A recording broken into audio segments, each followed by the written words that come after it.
আজকে এই ভিডিওটা আমার বানাবার কোনো ইচ্ছা ছিল না, কিন্তু বাধ্য হয়ে বানাতে বাধ্য হলাম। দীপঙ্কর দাদাভাইকে বলছি, তুমি আমার ভিডিওটা যদি তোমার কাছে পৌঁছে যায় বা বন্ধুরা তোমার কাছে যদি পৌঁছিয়ে দেয়, তাহলে একটাই কথা বলবো, তুমি ভিডিওটা মন দিয়ে দেখো, তারপরে তোমার যেটা ভালো লাগে সেটা তুমি করো। তোমরা যেটাই করো না কেন, তোমরা সবসময় চিন্তা করবে তোমরা সবসময় বড়। ঠিক আছে, কে কার সংসার ভাঙলো সেটা বড় কথা নেই। কোয়েল তার সুমির সংসার ভাঙলো না সুমির তার কোয়েলের সংসার ভাঙলো, সেটা কিচ্ছু নাই। বিধাতা যেটা লিখবে সেটাই হবে। দেখো দীপঙ্গতা, সব থেকে বড় কি জানো তো, বাবা মায়ের কর্মের ফল কিন্তু সন্তানরা ভোগ করে। তাই তোমারও একটা সন্তান আছে, সুমিরও একটা সন্তান আছে।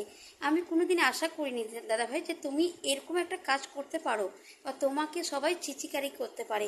তুমি যখন এই বোনটার কাছে এসেছিলে, আমাদের আমাদের বাড়ির সামনেই বাড়িটা, তো ভীষণ খুশি হয়েছিলাম যে তোমার মতন মানুষ কিন্তু গরিবের পাশে আছে। আমরা খুব খুশি হয়েছিলাম দাদাভাই, তুমি অনেককে সাহায্যও করেছো। আমার খুব ভালো লেগেছে দাদাভাই। জানো তো, আমার কিন্তু হাজবেন্ড নেই, আমার কিন্তু দুটো মেয়ে। আমি লোকের বাড়িতে রান্নার কাজ করে করে আমি কিন্তু আমার সংসারটা চালিয়ে নিই। কিন্তু হ্যাঁ, চাইলে কি ভালোবাসা করা যায় না? ভালোবাসা করা যায় অতি অবশ্যই, কিন্তু তুমি এটা মাথায় রেখো। আজকে এই ভিডিওটা আমার বানাবার কোনো ইচ্ছা ছিল না, কিন্তু বাধ্য হয়ে বাধ্য হলাম। দীপঙ্কর দাদাভাইকে বলছি, তুমি আমার ভিডিওটা যদি তোমার কাছে পৌঁছে যায় বা বন্ধুরা তোমার কাছে যদি পৌঁছিয়ে দেয়, তাহলে একটাই কথা বলবো, তুমি ভিডিওটা মন দিয়ে দেখো, তারপরে তোমার যেটা ভালো লাগে সেটা তুমি করো। তোমরা যেটাই করো না কেন, তোমরা সবসময় চিন্তা করবে তোমরা সবসময় বড়। ঠিক আছে, কে কার সংসার ভাঙলো সেটা বড় কথা নেই। কোয়েল তার সুমির সংসার ভাঙলো না সুমির তার কোয়েলের সংসার ভাঙলো, সেটা কিচ্ছু নাই। বিধাতা যেটা লিখবে সেটাই হবে। দেখো দীপঙ্গতা, সব থেকে বড় কি জানো তো, বাবা মায়ের কর্মের ফল কিন্তু সন্তানরা ভোগ করে।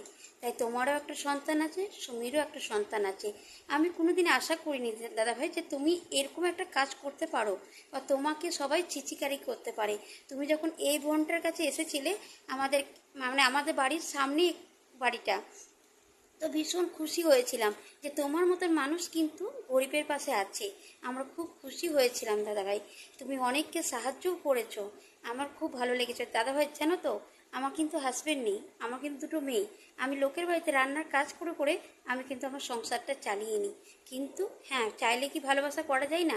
ভালোবাসা করা যায় অতি অবশ্যই, কিন্তু তুমি এটা মাথায় রেখো। আজকে এই ভিডিওটা আমার বানাবার কোনো ইচ্ছা ছিল না, কিন্তু বাধ্য হয়ে বাধ্য হলাম। দীপঙ্কর দাদাভাইকে বলছি, তুমি আমার ভিডিওটা যদি তোমার কাছে পৌঁছে যায় বা বন্ধুরা তোমার কাছে যদি পৌঁছিয়ে দেয়, তাহলে একটাই কথা বলবো, তুমি ভিডিওটা মন দিয়ে দেখো, তারপরে তোমার যেটা ভালো লাগে সেটা তুমি করো। তোমরা যেটাই করো না কেন, তোমরা সবসময় চিন্তা করবে তোমরা সবসময় বড়। ঠিক আছে, কে কার সংসার ভাঙলো সেটা বড় কথা নেই। কোয়েল তার সুমির সংসার ভাঙলো না সুমির তার কোয়েলের সংসার ভাঙলো, সেটা কিচ্ছু নাই। বিধাতা যেটা লিখবে সেটাই হবে। দেখো দীপঙ্গতা, সব থেকে বড় কি জানো তো, বাবা মায়ের কর্মের ফল কিন্তু সন্তানরা ভোগ করে। তাই তোমারও একটা সন্তান আছে, সুমিরও একটা সন্তান আছে। আমি কোনোদিন আশা করিনি দাদাভাই যে তুমি এরকম একটা কাজ করতে পারো বা তোমাকে সবাই চিচিকারি করতে পারে। তুমি যখন এই বোনটার কাছে এসেছিলে, আমাদের আমাদের বাড়ির সামনেই বাড়িটা, তো ভীষণ খুশি হয়েছিলাম যে তোমার মতন মানুষ কিন্তু গরিবের পাশে আছে। আমরা খুব খুশি হয়েছিলাম দাদাভাই, তুমি অনেককে সাহায্যও করেছো। আমার খুব ভালো লেগেছে দাদাভাই। জানো তো, আমার কিন্তু হাজবেন্ড নেই, আমার কিন্তু দুটো মেয়ে। আমি লোকের বাড়িতে রান্নার কাজ করে করে আমি কিন্তু আমার সংসারটা চালিয়ে নিই। কিন্তু হ্যাঁ, চাইলে কি ভালোবাসা করা যায় না? ভালোবাসা করা যায় অতি অবশ্যই, কিন্তু তুমি এটা মাথায় রেখো। আজকে ভীষণ খারাপ লাগলো, তাই আমি ভিডিওটা বানালাম। কেন, তুমি যখন এই মেয়েটার পাশে যখন তুমি ছিলে, তখন আমাদের বুক গর্বে বুকটা ভরে গেছিলো যে তোমাদের মতন একটা মানুষকে পেয়েছিলাম। আমিও কিন্তু তোমার থেকে তখন থেকে কিন্তু ভিডিও করা শুরু করেছি, কিন্তু কপাল কি জানো তো, কার কপাল কোথায় নিয়ে যায়। তখন তুমি শুধু লাইভে ভিডিও করতে আর সুন্দর সুন্দর কথা বলতে। তোমাকে অনেকে অনেক স্ট্রাইক মেরেছে, অনেকে মানে কি বলে, আমি তো ঠিক মতো করে জানি না ভিডিওতে কি কি নিয়ম আছে না নিয়ম নেই, কিন্তু তুমি কিন্তু তখন প্রচণ্ড চোখের জল ফেলেছিলে। তখন পাশে গিয়েছিলে তো তোমার মা, কোয়েল, তোমার ওই বাচ্চাটা। তাই বাচ্চাটার কখনো কোথাও খারাপ কাজ করেইকো না। বাচ্চাটা বড় হয়ে যেন শুনতে পাই যে তুমি, তার বাবা এই কাজটা করে গেছে, তার মা এই কাজটা করেছে। তো ইউটিউবে আমি কোনো ভিডিওতে বা ফেসবুকেও এখনও পর্যন্ত উপরে সেরকমভাবে উঠতে পারিনি। আজ 3 বছর ধরে যে যুদ্ধটা করছি, কিন্তু আমি কোথাও পারছি না। তাই দাদাভাইকে বলবো, তোমার ভিডিও আমি তখন খুব দেখতাম, তুমি সবাইকে ভালোভাবে সবকে শেখাতে যে এইভাবে এটা করো, দেখবে তোমরা আর্নিং করতে পারবে। আজকে সেই দাদাভাইকে আমাকে মানে বলতে বাধ্য হলাম, আজকে থেকে তোমার বন্ধু বা তোমার ফ্রেন্ড আমি আজকে নেই। তুমি যখন থেকে লাইভ করতে, যখন তোমার একদম কিছুই ছিল না, ছিল শুধু কোয়েল আর তোমার মা। তো যাই হোক, যাই করো না কেন, সবসময় মাথায় চিন্তা করে একটা কথাই ভাববে যে সুমির সন্তান আর তোমার সন্তান কিন্তু এক। তাই দুজনকে সুখে রাখার জন্য দায়িত্ব তুমি যখন সুমির দায়িত্ব যখন নিয়েছো, তখন 2 সন্তানের দায়িত্ব, কোয়েলের দায়িত্বও তুমি নেবে। আর এইভাবে এগিয়ে যাওয়ার চেষ্টা করো দাদাভাই। পারলে আমাকে ক্ষমা করে দিও, আমি ভিডিওটা করতে অত্যন্ত বাধ্য হলাম। আর জানি না আমার সমস্ত ইউটিউবের বন্ধুরা কিন্তু পৌঁছে দেবে কি না, কেন আমি ইউটিউবে এখন ছোট্ট চ্যানেল, আমার খুব বড় চ্যানেল নয়। আর ফেসবুকেও অনেক দিন ধরে ভিডিও করছি, ইউটিউবে কিন্তু অনেক ভিডিও করতাম, ভিডিও করতে করতে আবার ডিলিট করতে হতো ইউটিউবটা, কেন জানি না, আমার কী কারণ সেটাও জানি না। কিন্তু আমি তো ঠিকমতো করে চ্যানেল খুলতে পারি না, তার জন্য ভগবান কিন্তু আমাকে এখানে রেখেছে। তাই এই বাড়িতে রান্না, ওই বাড়িতে রান্না করে আমার সন্তানদের মানুষ করতে হচ্ছে বন্ধুরা। প্লিজ দীপঙ্কর দা, তুমি কিন্তু পাল্টে যেও না, তুমি আগে যেমন ছিলে তুমি তেমন থাকো, সবার হাত ধরে চলো, আর সবাইকে একটু ভালো শিক্ষা দাও, যেন আমাদের মতন গরিবরা একটু হলেও উপরে জায়গা করে নিতে পারে। কেন আমরা বড় অসহায় দাদাভাই, তোমরা যদি এভাবে বিয়ে বিয়ে করে ছেলে খেলা করো, জানি এটা নাটক হচ্ছে না, তোমাদের সত্যিকারে এটা ভালোবাসা সেটা আমি বলতে পারবো না দাদাভাই, কিন্তু তুমি চেঞ্জ হয়ে যেও না। তোমাদের মতন মানুষ কিন্তু আমাদের পাশে অনেক দরকার।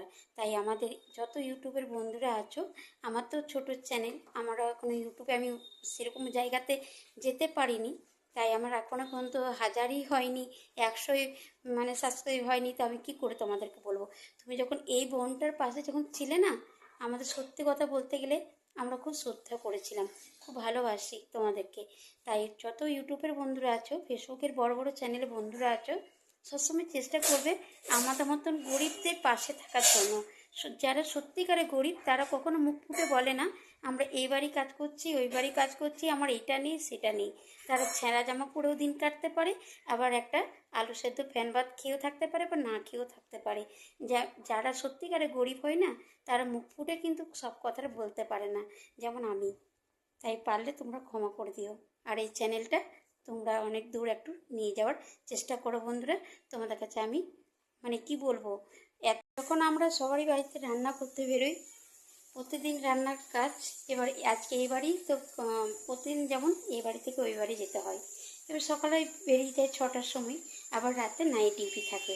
তো ওই জন্য আমাদের বাচ্চাদেরকে ঠিক মতো করে সময়ও দিতে পারি না, ওরা কী খাচ্ছে বা কী করছে সেটা আমরা দেখতে পাই না, জানো তো। একটা কী জিনিস জানো তো বন্ধুরা, আমরা যখন সবারই বাড়িতে রান্না করি, মাটন রান্না করি, চিকেন রান্না করি, মাছ করি, প্রতিদিন কিছু না কিছু রান্না করি, তখন কিন্তু খুব রান্না করতে ভীষণ মন দিয়ে ভালো লাগে। আর রান্নাটাও কিন্তু মন দিয়ে করি, যাতে সবারই মন জয় করে চলতে পারি।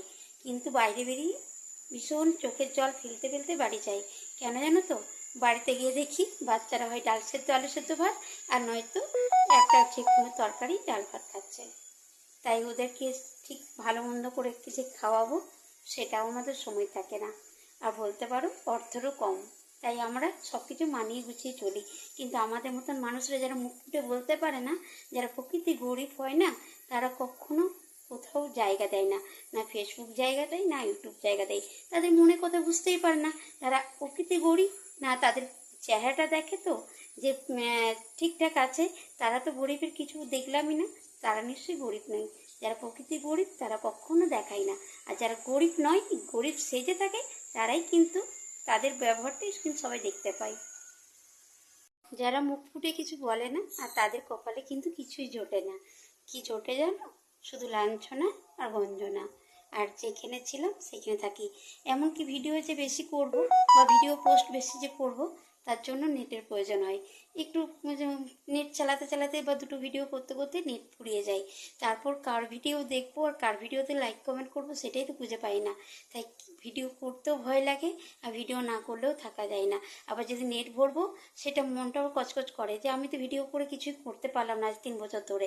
যেখানে ছিলাম সেখানে আমার বন্ধুরা রেখে দিয়েছে, কেউ কিন্তু আগেই নিয়ে যেতে পারেনি। তো ওই 20 টাকা থাকলে আমার মেয়ের একটু মুড়ির ঝোল করেও খেয়ে নিতে পারবে। আমি তো সবসময় বাইরে থাকি। এই দেখো এখনও রান্না করতে সেই সকাল 6টায় বেরিয়েছি, নাইট ডিউটি করে একবারেই শুধু বাড়ি গিয়েছিলাম, একটু চা খেয়ে চলে এসেছি, এখনও বাড়ি যেতে পারিনি। এবার কটার সময় বাড়ি যাব নিজেও যাই না। তো যাই হোক, তো কেউ কিছু মনে করো না বন্ধুদের, যারা মুখ ফুটে যারা গরিব গরিব করে না তাদের পাশে তোমরা থেকো। আর যারা অতিরিক্ত দেখিয়ে যারা গরিবটা সেজে থাকে তাদের দেখবে সব কিছুই থাকে, কিন্তু বলে না কি স্বভাবে নষ্ট হয়।